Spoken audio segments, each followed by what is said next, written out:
رفیق علی ایک کامیاب business man ہے، ہر طرف اس کی تعریفیں ہو رہی ہیں، اس کے پاس گاڑی بنگلہ دولت اور شہرت سب کچھ ہے، لیکن وہ اندر سے سخت خود غرض اور مطلبی انسان ہے، وہ صرف اپنی کامیابی کو اہمیت دیتا ہے، اس کے نزدیک تعلقات صرف مفاد کے لیے ہیں، لوگ اسے دیکھ کر رشک کرتے ہیں مگر حقیقت کوئی نہیں جانتا۔ دفتر میں رفیق سخت گیر باز کے طور پر جانا جاتا ہے، ملازمین اس سے خوفزدہ رہتے ہیں، وہ کسی کو چھٹی سہولت نہیں دیتا، کام میں ذرا سی کوتاہی پر فوراً سزا دیتا ہے، اس کے لیے انسان نہیں صرف نتائج اہم ہیں، انسانی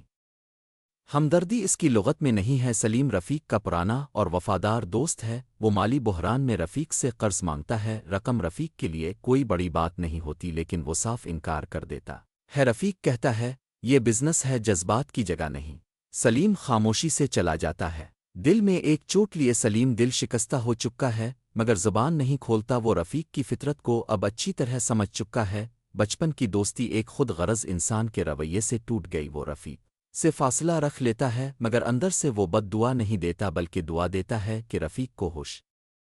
آ جائے۔ رفیق کے بوڑھے والدین اسے وقت دینے کی درخواست کرتے ہیں، وہ بیمار ہوتے جا رہے ہیں، مگر بیٹا مصروف ہے۔ رفیق کہتا ہے میرے پاس وقت نہیں، بزنس دیکھنا ہے۔ ماں بار بار بلاتی ہے، باپ خاموش رہتے ہیں، رفیق انہیں بوجھ سمجھنے لگتا ہے، گھر صرف ایک ٹھکانہ بن چکا ہے، ماں باپ احساس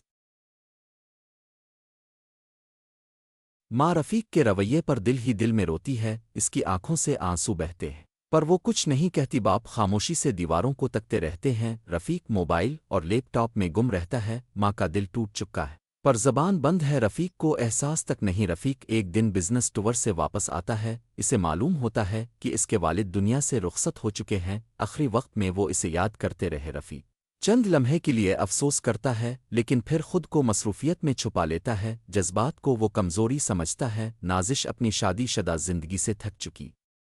ہے، رفیق اسے کبھی وقت نہیں دیتا، وہ اکیلی بچوں کو پالتی ہے، ہر لمحہ خالی پن سے لڑتی ہے، ہر بار رفیق کو سمجھانے کی کوشش ناکام ہوتی ہے، وہ کہتا ہے میرے پاس وقت نہیں فضول باتوں کے لیے۔ نازش دل ہی دل میں بکھرتی جاتی ہے۔ بیٹا ایک دن کہتا ہے ابو اب تو کبھی ہوتے ہی نہیں، یہ جملہ رفیق کے دل میں چپتا ہے، مگر وہ نظر انداز کرتا ہے، بچوں کے دل میں باپ کی تصویر دھندلا چکی ہے، وہ اپنے جذبات ماں سے بانٹتے ہیں۔ رفیق سمجھتا ہے کہ پیسے دینا ہی کافی ہے، محبت اور وقت کی قیمت اسے معلوم نہیں۔ نازش طلاق لینے کا فیصلہ کر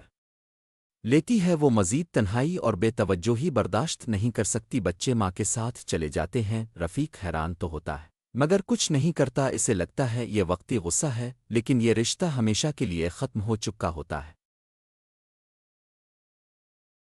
رفیق کا سب سے بھروسے مند پارٹنر اس سے دھوکا کرتا ہے، کروڑوں کا نقصان، مقدمے اور شہرت کی تباہی ہوتی ہے، بینک کھاتے منجمد ہو جاتے ہیں، بنگلہ گاڑیاں سب بک جاتے ہیں، رفیق بے بس ہو جاتا ہے، سب کچھ ہاتھ سے نکل چکا ہوتا ہے۔ رفیق اب ایک چھوٹے سے فلیٹ میں رہتا ہے، اس کے ارد گرد کوئی نہیں ہوتا، دوستوں کو فون کرتا ہے کوئی جواب نہیں دیتا، ماں باپ بیوی بچے سب یاد آتے ہیں، دل میں پچھتاوا جاگتا ہے، مگر بہت دیر ہو چکی ہے، اسے اپنی خود غرضی کا نتیجہ سمجھ آنے لگتا ہے۔ رفیق شدید بیمار ہو جاتا ہے اور اسپتال پہنچتا ہے، نرس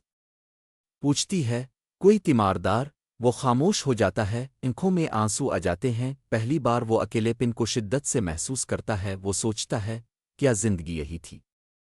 کمرے میں صرف خاموشی اور ندامت رہ جاتی ہے۔ سلیم اسپتال آتا ہے، رفیق کو کمزور حالت میں دیکھتا ہے، رفیق شرمندہ ہوتا ہے، آنکھوں سے آنسو بہنے لگتے ہیں، سلیم اس کا ہاتھ پکڑ کر کہتا ہے اللہ بڑا مہربان ہے، ابھی بھی توبہ کا دروازہ بند نہیں ہوا۔ رفیق کی آنکھوں میں پہلی بار سچ کا عکس ہوتا ہے، وہ دل سے رونے لگتا ہے، رفیق اب فلاحی ادارے میں رضاکار بن چکا ہے، وہ یتیم بچوں کی تعلیم میں مدد کرتا ہے، نازش اور بچوں سے معافی مانگتا ہے، سلیم کے ساتھ دوستی پھر سے جوڑتا ہے، دل میں سکون اور آنکھوں میں روشنی آ جاتی ہے، اسے معلوم ہو